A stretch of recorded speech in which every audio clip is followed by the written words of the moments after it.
Good afternoon from London. It's a dull, grey autumn afternoon here, and the light is starting to fade fast. Hello to all dear comrades, friends, and supporters. From Dr. Dermot Hudson, the chairman of the British Group for the Study of the Juche here, chairman of KFA UK, and the official delegate of KFA for the UK. President of the Association for the Study of Songun Politics UK, and of course the owner of this very same channel, Songun 007, the militant voice of Songun and Juche in the UK, defending people's career with no ifs or buts. And today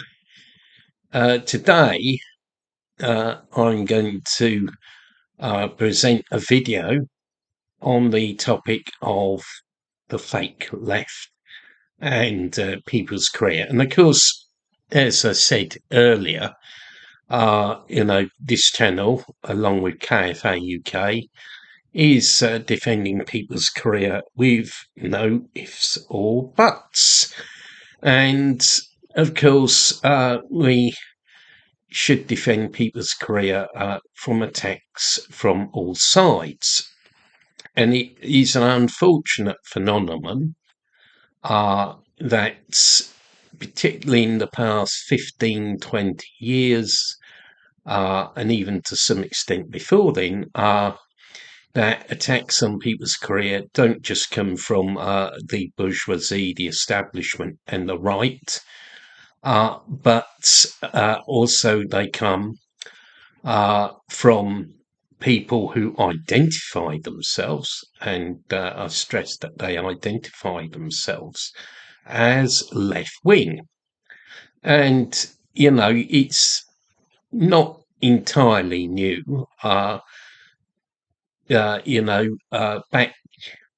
in, I think, 1980, the British Trotskyite John Halliday wrote a very vitriolic attack on people's career in New Left Review, which was a sort of rather heavy and boring, sort of trotty, sort of revisionist sort of journal that was, very, very over academic, really just read by academics, but this set the tone.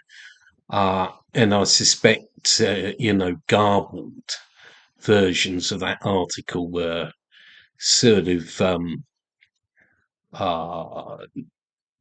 promoted in some organisations. That's, of course, a matter of speculation. And, the fake left is something that cover a multitude of sins. It can be said that it is something quite diverse. We're talking about Trotskyites, we're talking about Social Democrats, we're talking about anarchists, we're talking about liberals, and in fact, I think it's a hard fact that in a lot of countries, particularly those of Western Europe and North America, and basically the imperialist world, or what some people like to call the First World, is a lot of people who call themselves socialists or even communists are actually basically liberals at heart. They think see socialism in terms of being nice to poor people. There was the old scenario of the British middle class Sunday lunch, where someone sort of says, "Oh, I'm a bit of a socialist. I think we should be nice to poor people," causing horror. And that's how, some people see socialism, basically liberalism. They don't see it in terms of the revolutionary overthrow of capitalism, imperialism, smashing the system, establishing the dictatorship of the proletariat and building socialism. They, just see it in terms of smoothing down some rough edges of capitalism. Uh, you know, like you say, being nice to poor people, etc. Or in the case of some people, they see it in terms of trying to actually get a bigger slice of the cake in the imperialist countries without actually really overthrowing the system. And of course, such people with such mentalities are not going to be well disposed to real socialist countries, authentic socialist countries like People's Korea, which did carry out an anti-imperialist, anti-feudal democratic revolution and a socialist revolution and established the dictatorship of the proletariat. That is seen with horror and disapproval by a lot of these people. Some are quite open in stating it, others dress it up. And of course, India attacks on People's Career by the fake left. That I think there's an element of Orientalism and social chauvinism and Eurocentrism in these attacks. Simply the DPRK is attacked because it is an Asian socialist country. It is populated by Korean people. And, these sort of people who see the only model of socialism as an imaginary British or European socialism, trying to judge the DPRK from that kind of yardstick, which of course is nonsense. The British left, if we're honest, and I might upset some of my viewers here, but British left hasn't achieved anything, hasn't got anywhere for years and years. The glory days of the British left were in the 1930s. However, that is another subject. And say, there's all kinds of varieties of the fake left. We even have some people who styled themselves as anti-revisionists who attack the DPRK and basically, possibly unwittingly, just repeat the slanders of the capitalist mainstream media against the DPRK. I mean, I have suspicions about some of the so-called anti-revisionists, not all of them. I'm sure some of them are just honest, but very dogmatic and pedantic. But I suspect among them there are pseuds and frauds. The sort of people who talk about the great proletarian cultural revolution and about the dictatorship of the proletariat in a pub, and then go and buy a McDonald's, a pizza, Coca-Cola, and go and listen to American music. I'm sure there is that element among the internet ultra leftists who attack the DPRK. But anyway, why I'm decided to make this video at this point, because I've made several on a similar theme, and I'll be putting some links to previous videos in the description, is in the last few weeks, the fake left have been busy attacking the DPRK, and in the case of Black Red Guard, he also attacked supporters of the DPRK, such as myself, in a very nasty attack. And we also saw the Facebook page, the so-called Down with the Crown, the anti-monarchy Facebook page also made a ludicrous attack on the DPRK, trying to equate it with the British monarchy, which of course was nonsense. And they also blocked KFA UK officials from putting comments on their page and putting counter arguments on their page, which shows what they were like. And of course, Down with the Crown, really, they simply seek to replace the monarchy here with an elected capitalist dictatorship.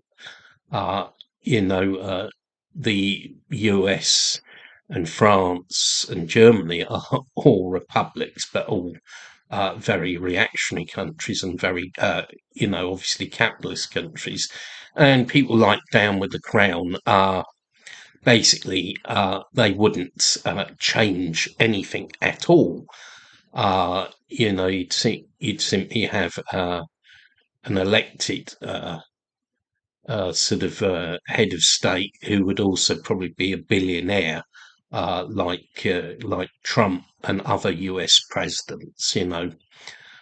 So that's where they are coming from. Anyway, what I'm going to do is just look at some of the arguments that are used against the DPRK, and just answer them in this video. And I think it's quite an ambitious project, and probably need several videos of this nature. So I'm going to be using material that I published some time ago. And first of all, on the subject of the so-called cult of personality, which has been a sort of favourite stick or weapon to attack the DPRK with, going back years and years.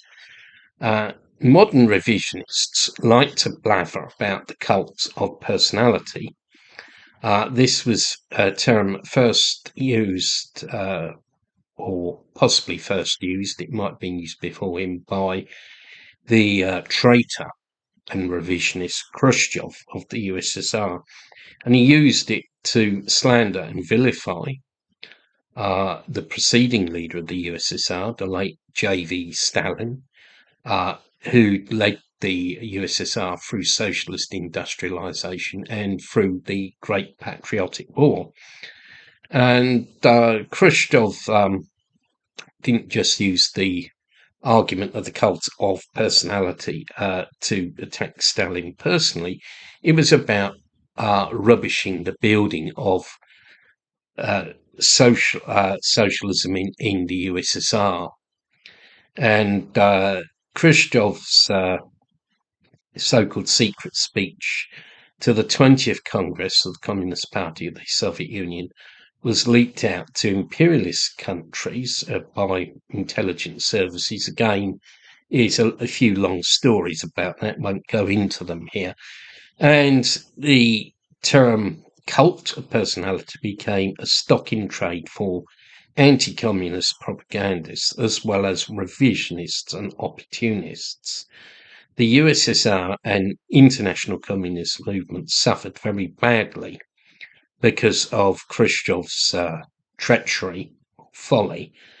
The USSR actually swung to the right, and a few decades later, fully and completely and openly restored capitalism.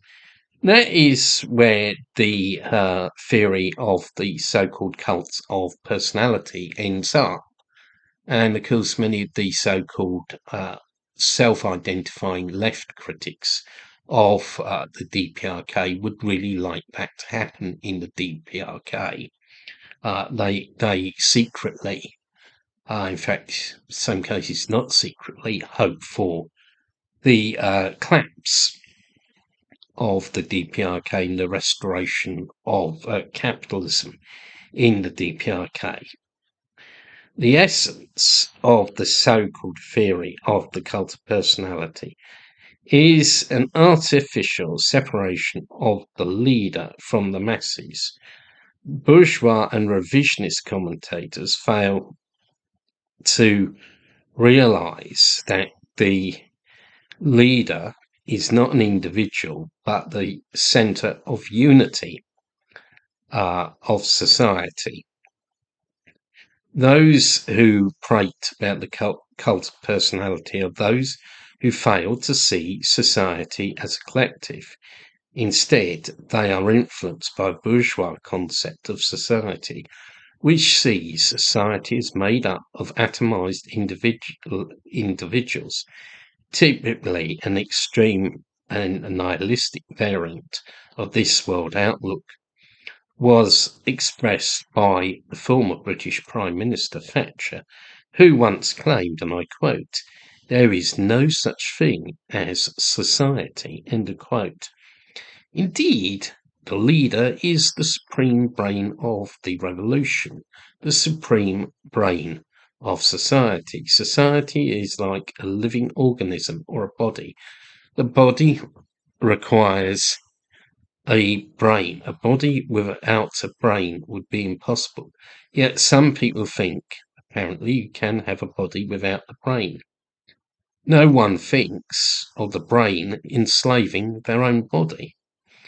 In the DPRK, the masses, the party, and the leader form an integral and harmonious whole, the like of which has never been witnessed in any exploitative capitalist societies or in any of the revisionist countries.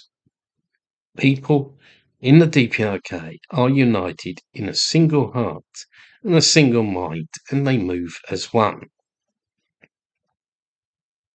And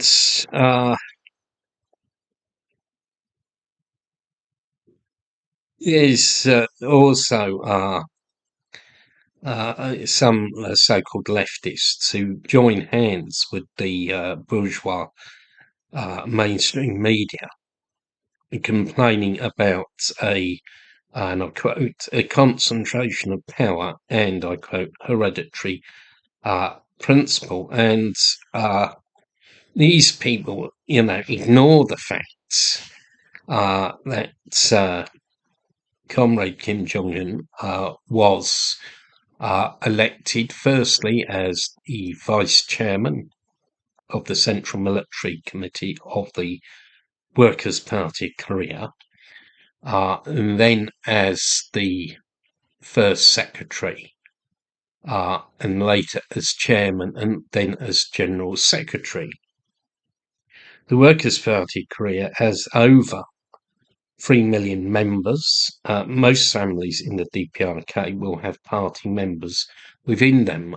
It's genuine mass party with members from all walks of life, from hotel waitresses and drivers and street cleaners to high-level academics, ministers and generals.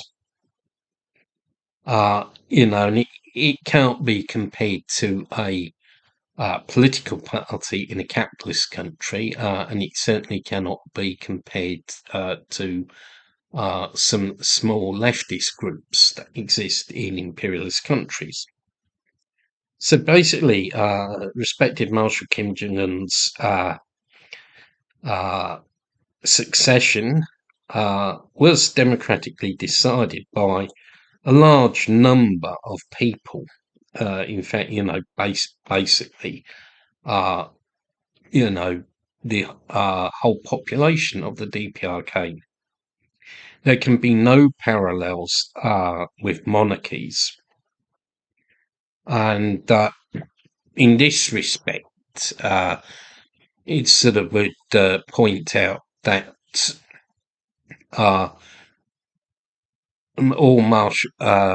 Marshal Kim Jong-un doesn't own any property or have any personal wealth.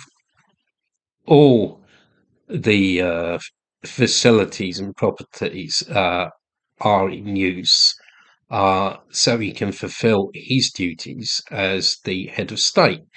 And these, such as the train that down with the crown going on about, actually belong uh, to the DPRK, to the state in the DPRK. And this is very different to the UK, where, in fact, the British monarchy are amongst the wealthiest people in the world, and indeed in the UK, if someone dies without a will and has no relatives, then their property automatically goes to King Charles. Not a lot of people know that, but I do know about these things, and the wealth of King Charles is massive. For example, Buckingham Palace has 755 rooms, including 52 bedrooms, and 188 bedrooms for servants, and vast areas of gardens. And of course, the monarchy own huge tracts of land in the UK. So there's absolutely no way you can compare people's career to the monarchy in Britain. And as a favourite trope of the fake left attacks on the DPRK is to try and make a false comparison, equation between the capitalist system in countries like Britain and elsewhere with the socialist system in the DPRK. And this is just absolute nonsense. It's not true at all. And some very foolish people like to even speak about feudalism, quote unquote. But in a feudal society, organs like the Supreme People's Assembly and local People's Assembly would not exist, nor would the Workers' Party of Korea. And feudalism was defined by the Free Dictionary online in 2012 as, and I quote, the political and economic system of Europe from the 9th to about the 15th century based on the holding of all land in fee for fee, and the resulting relation of the lord to the vassal, characterized by homage, legal and military service of tenants, and forfeiture. End of quotation. In the DPRK, feudal landlordism was actually abolished in 1946 by the Agrarian Reform Law, which redistributed free of charge all land over 5 hectares, one of the most radical land reforms ever carried out in history. Those who talk about feudalism in the DPRK are extremely ignorant of the DPRK's history and struggle, and lack a Marxist understanding. Just how can feudal production relations come back when they had been abolished, and when did this happen? And in the DPRK, organs of power, such as the Supreme People's Assembly, Provincial and City People's Assembly, are elected by direct and equal suffrage. The voting age is 17 years old, one of the lowest in the world.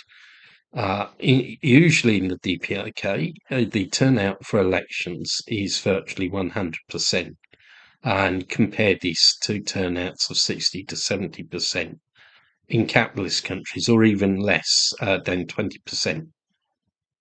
in in local elections. Voting in the DPRK is seen as a demonstration of unity and support for the socialist system in which everyone participates, and people even dance at polling stations. Yes, there's dancing at polling station, and everyone votes. No one's excluded from voting.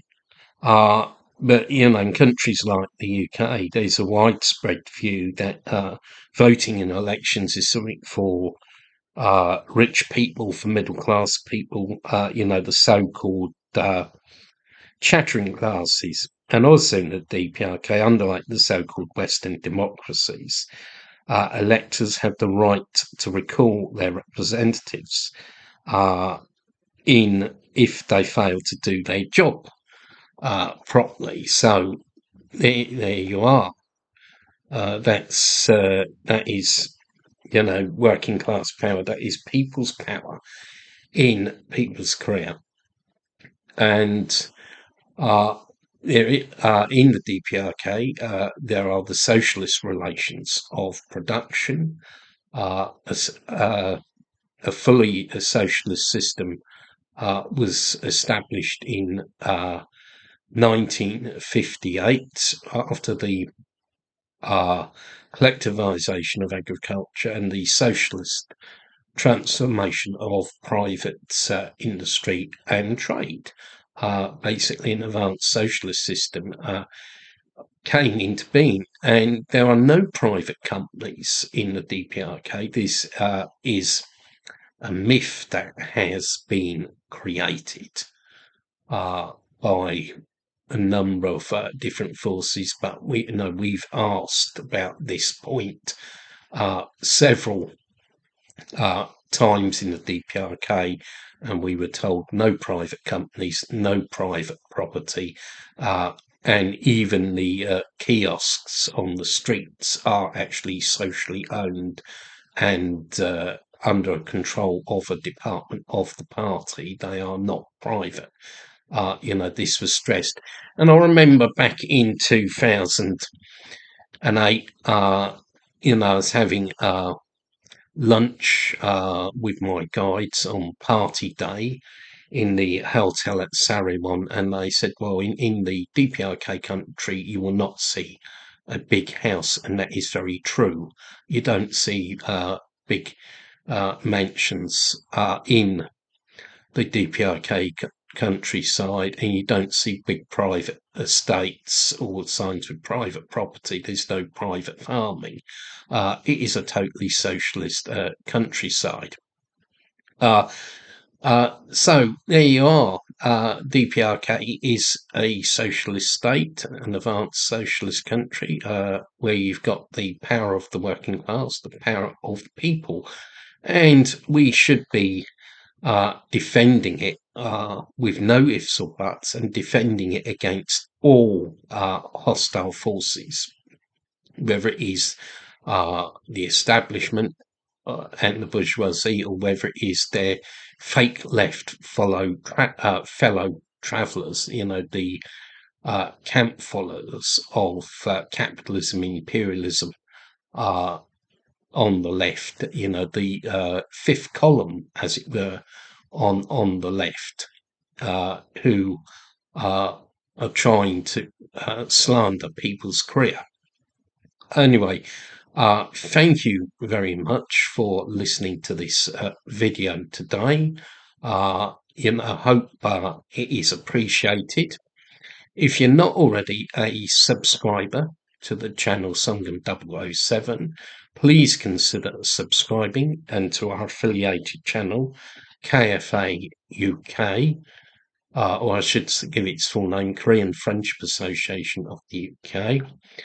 And you can support us in all sorts of different ways. One very easy way is simply to share content from the channel. But another most important way is to actually participate in our events. We've got a couple coming up. Online meeting on the 17th, picket on the 21st. We're hoping to have people on the Palestine demo that's coming up, and we will probably organise some sort of protest against the visit of the fascist dictator Yun in November. So it's all go. So please check out our events on Facebook, Twitter, and Telegram. And you can also buy publications defending people's career, written by myself, but also other authors. Please check out the link in the description of this video. And you can, if you got anyone's got spare money, donate to KFA UK via PayPal or email us for our bank account details. Thank you again. Have a great day, and I will see you all again soon. Goodbye.